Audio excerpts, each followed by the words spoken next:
A warning tonight before you fix dinner. A Texas company has recalled 25 tons of smoked sausages because it could be contaminated with plastic.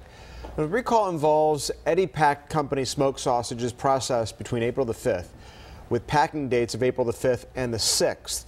They have an EST 4800 on the USDA mark on the packages. Georgia and 5 other states shipped those sausages, so throw the sausages away or return them to the store. Now, it's a lot of information that we just threw at you tonight, so we have a full list of the recalled products on our website, fox5atlanta.com.